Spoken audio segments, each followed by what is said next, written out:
नमस्कार, पल्लूज रसोईमध्ये आज सगळ्यांचं मनापासून स्वागत आहे। आज मी फर्स्ट टाइम माझा फेस रिव्हील करून हे चॅनल मध्ये व्हिडिओ अपलोड करणार आहे।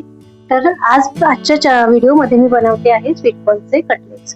त्यासाठी मी स्वीटकॉर्न घेतलेले आहेत। ते मोठी वाटी भरून 2 वाट्या स्वीटकॉर्न घेतलेले आहेत फ्रेश, आणि अर्धी वाटी स्वीटकॉर्न मी साईडला काढून ठेवलेले आहेत।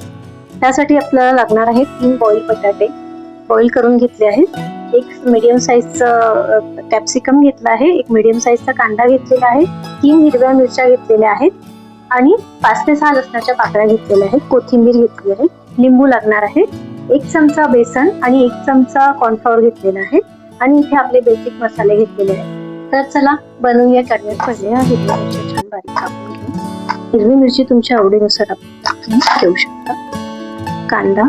कांदा भरपूर असला ना छान, तर आपला कांदा चांगला वापरायचा आहे। मी या सगळ्या भाज्या कट करून घेते। या भाज्या आता कट करून झालेल्या आहेत। आता मी हे स्वीटकॉर्न थोडे मिक्सर मध्ये घालून जाडसर वाटून घेणार आहे।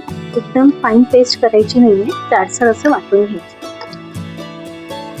तर हे असे मी स्वीटकॉर्न थोडे दरदरे असे वाटून घेतलेले आहे। तर आता आपण एका मिक्सिंग बोल मध्ये या स्वीटकॉर्नला घालून जाडसर असे वाटलेले स्वीटकॉर्न जे आहे ते मी आता बोल मध्ये काढून घेते। त्यानंतर आपल्याला हे घालायचे आहे त्यात हे जे स्वीटकॉर्न आपण ठेवले होते बाजूला ते आपण घालून घेऊया। त्यानंतर हे उकडलेले 3 बटाटे यात कुस्करून घ्यायचे। त्यात आपल्याला आता हे कोरडे मसाले घालायचे आणि लसूण सुद्धा घालून ठेचलेला लसूण आपण यात टाकून घ्यायचा। 5 ते 6 लसणाच्या पाकळ्या घेतल्या होत्या आणि लसूण इथे ठेचून यात टाकून घेतलेला आहे। त्यानंतर आपण ज्या भाज्या घातल्या आहेत चिरल्या आहेत त्या आपण सगळ्या टाकून घेऊ। यात तुम्ही गाजर आणि अजून काही बीन्स वगैरे असतील तुम्ही तुमच्या आवडीनुसार ऍड करू शकता। यात आपण हे आपले मसाले जे आहेत ते सगळे टाकून घ्यायचे। लिंबू पिळूया। आपण याला चाट मसाला सुद्धा घालूया आणि मीठ, चवीनुसार मीठ आपण घालूया।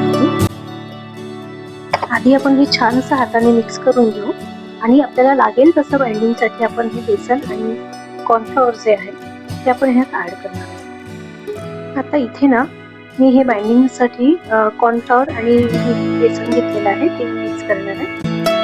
थोडंसं तांदळणार आहे आणि आपण तेलाचा हात घेऊन छान छोट्या छोट्या टिक्की त्याच्या बनवून ठेवूया।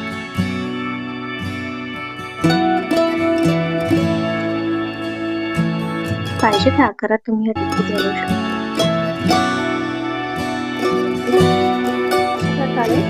माझ्या ह्या टिक्कीज तयार आहेत। चला आता आपण याला शॅलो फ्राय करू। गॅसवरती पॅन ठेवलेला आहे। आता यात आपण तेल घालू। तसं तेल आपण असं छान सगळीकडे पसरवून घेऊया आणि एक एक करून आपण याच्यात सगळ्या टिक्कीज ठेवूया।